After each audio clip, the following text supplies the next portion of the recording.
So it is March 15th, one of my favorite days of the year, also known as the Ides of March, which is famous for Julius Caesar getting together with 60 of his best buddies, who then proceeded to stab the shit out of him. So let's make a Caesar salad in honor of the Ides of March while I tell you all about the assassination of Julius Caesar. So I am aware that the Caesar salad was not named after Julius Caesar, but it's for the bit, so humor me. So the Ides of... Hold on, we need a knife for this. Where is a good knife? So Julius Caesar is a former Roman emperor who is well known for many things, actually. He's a pretty well-known guy, probably the most well-known out of all of the Roman emperors, and he was not well-liked by everybody. He was kind of known for being a tyrant and a just all-around not great guy, so he had his government full of his best buddies, and they were like, we kind of don't like him anymore. So they came up with a plot, led by Brutus and Cassius mainly, that they were gonna all get together and invite Caesar out for a good time, during which they would assassinate him. And assassinate him they did. So the Ides of March were originally a religious holiday in the Roman Emperor, so they were kind of famous already. Hold on.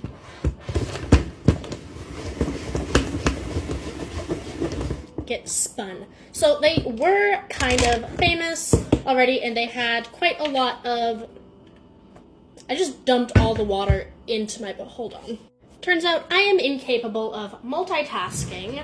But anyways, the Ides of March were originally a religious holiday, but they were kind of popularized by the assassination of Julius Caesar, and they were quoted in a bunch of times, including the play Julius Caesar by William Shakespeare, where the famous line, "Beware the Ides of March," comes from. Allegedly, there was a real seer that talked to Julius Caesar a while ago and was like, yo, something's gonna happen on the Ides of March. You need to watch out for that. I don't want to see any of y'all coming for my salad making techniques. I can't multitask.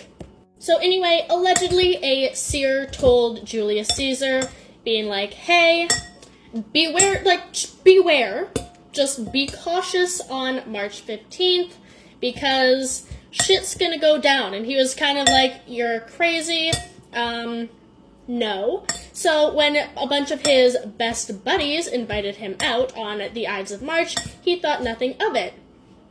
And this is less of a fact and more of a fun little tidbit that potentially could have happened, but not likely. But allegedly, on his way out to the Senate meeting that his buddies invited him to, he passed the seer that told him, watch out on March 15th, because something's gonna happen. He's like, well, the Ides of March have come, basically being like, see, it's all fine. But the seer was like, well, they haven't passed yet, being basically like, there's still time in the day. Where you going? It's still March 15th. They're not gone yet. The Ides of March is still happening right now. Beware. This is what we've got. This is my dinner tonight. Beautiful. Okay, now that my salad's done, I can concentrate. So basically, he got invited out with his buddies to a Senate meeting. He thought everything was going fine until they all got together and started stabbing him with knives. Now, despite there being 60 overall conspirators who all banded together to agree to assassinate Julius Caesar, he was only found with 23 stab wounds, which is about on par for every other group project that has ever happened. Now, there is a little bit of controversy surrounding Julius Caesar's famous last words. The phrase that is most commonly known is "et tu, Brute," which basically translates to "and you, Brutus," because he was really good friends with Marcus Brutus, and he was absolutely betrayed by his best buddies, and he was very, very close with Brutus. So the fact that Brutus not only partook in the assassination, but was one of the main players in orchestrating it, was an extra betrayal to Julius Caesar. So that's kind of why his alleged famous last words, et tu, Brute, were so powerful, I guess, because he was like, even you, Brutus, even you were in on this. However, there is no actual historical source of Caesar's last words being et tu, Brute.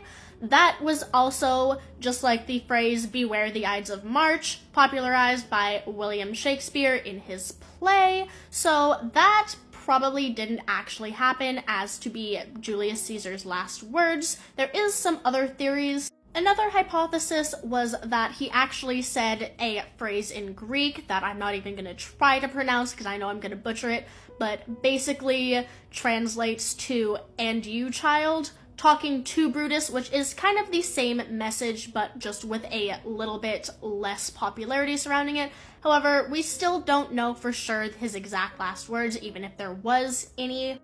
But in the end, the goal was accomplished. Caesar was assassinated, and the conspirators had rid Rome of its tyrant leader. However, they didn't really accomplish what they wanted to. The Republic did not go back to its grand glory that it was before Julius Caesar took the lead. And now, every year, annually, the internet, or at the very least Tumblr, makes a lot of memes that I find very funny and look forward to every single year.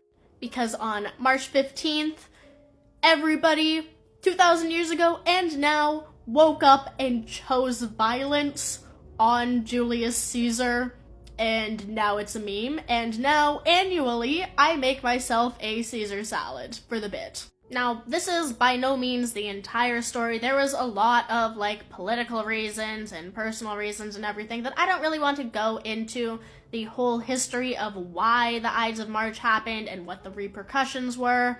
Just enjoy me getting distracted making a Caesar salad and some top-tier memes from the internet.